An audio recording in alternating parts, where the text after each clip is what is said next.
Big news in Bellwright. The devs have confirmed fort-style walls, survival changes, and a ton of hidden features are on the way. I've done a deep dive into developer notes on Discord and elsewhere, community updates, and even modder file searches. And today, I'm breaking down everything we know about the Q4 update. So if you want to be ahead of the curve, make sure to like this video, subscribe, and hit that bell so you don't miss out when the update hits preview branch and my guides start rolling out. Major gameplay additions. Let's start with the big headline, walls and weapons. The devs have always said walls were coming alongside a huge siege update, but they didn't want to add them until raids had a way to deal with them.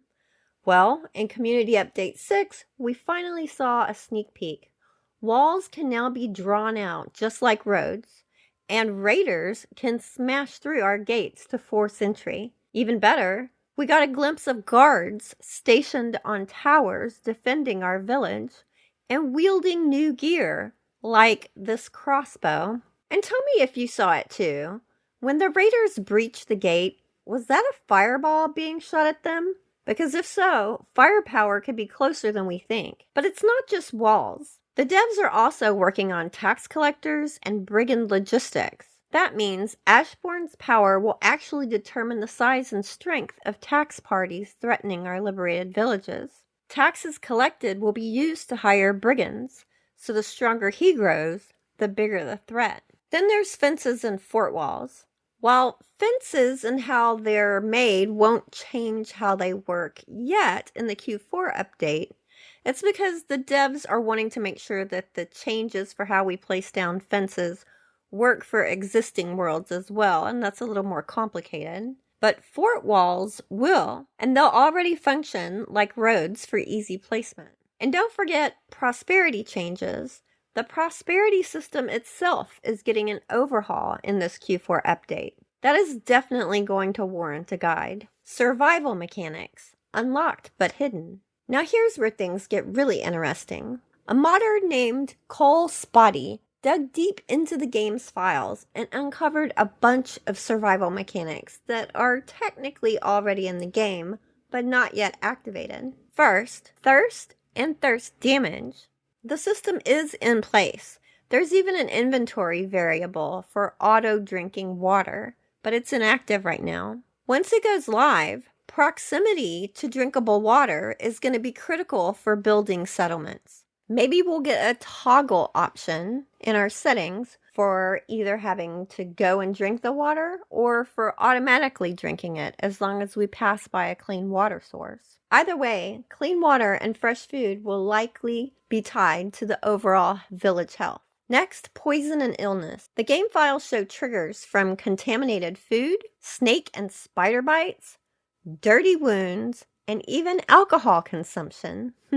This means clean water, fresh food, and medicine won't just be nice to have. They'll directly impact your villagers' health and morale. And what about the environment? Well, hot and cold damage is already partially implemented. We already see winter debuffs that slow movement and increase hunger. But in the future, being dirty or wet might affect your health too. Food also lasts longer in winter, which can change how you plan.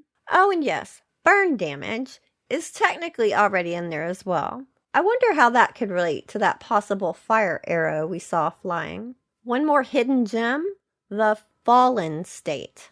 This is like a limbo between healthy and death that requires medical attention. Players can crawl, and revive animations already exist, but it's not active yet. So at some point, combat won't just be life or death. It'll also be about rescuing teammates before they're gone for good. Other exciting discoveries. As if that wasn't enough, there are some extra hidden features in the files, starting with horses. The game files now show a kicked damage reaction animation and horse mount or riding structures in blueprint form. That means not only will we be able to ride horses, which we know is on the way at some point, but horses may be able to attack or kick enemies on command. Will they kick us if we get too close behind them? Then there's inventory weight. Every item already has a placeholder weight, even though it's set to 0 right now. Some debuffs are coded for carrying too much. So in the future, inventory could be limited not just by slots, but by total weight. And knowing these devs, they might even give us the option to toggle which system we want, since there seems to be a recurring discussion about whether people want their inventory managed by slots or by weight. And remember that ship dock we spotted ages ago? It showed up again in the Xbox trailer. That means that in addition to being able to play in the currently empty parts of the map they'll be expanding to, it strongly suggests we'll eventually sail across the seas, probably to confront the evil queen herself. Dev insights. Let's talk about what the devs themselves have said. Kyon's acknowledged small bug reports, like NPCs are not sitting on library benches, and these are being addressed, and I expect they're polishing gobs of little things like that. But Misper dropped a bombshell, though. He said that the trailer for the upcoming update shows only 5 to 10% of what's actually coming. Now, I think he was referring to the trailer of new content at the end of the video showing mod support is out. So that's the section about the fort walls and combat. How far away is it? As of early September, he said it's just a few weeks away from going to Preview Branch. How long it's going to be in Preview Branch depends on how long it takes to work through all the bugs and feedback, of course. But I'll definitely be covering that. Also, important note, Bellwright is coming to Xbox in Q4 of this year, 2025, but the Xbox teaser isn't a direct preview of this update. It's more of a vision for the full 1.0 release as a promo for Xbox players. So while we see things like the Queen's Guard, castle sieges, and trebuchets, don't expect all of that in the Q4 update. Of course, on PC, updates will be rolling out more frequently since Xbox patches need certification. But Argent Travis cleared up this trailer confusion too, saying that millions of things in the trailer are in the update. Only siege engines from the trailer are not in it. Everything else in the trailer, fair game. And finally, Sir called this the most ambitious update so far. And he even wonders if maybe it's too ambitious.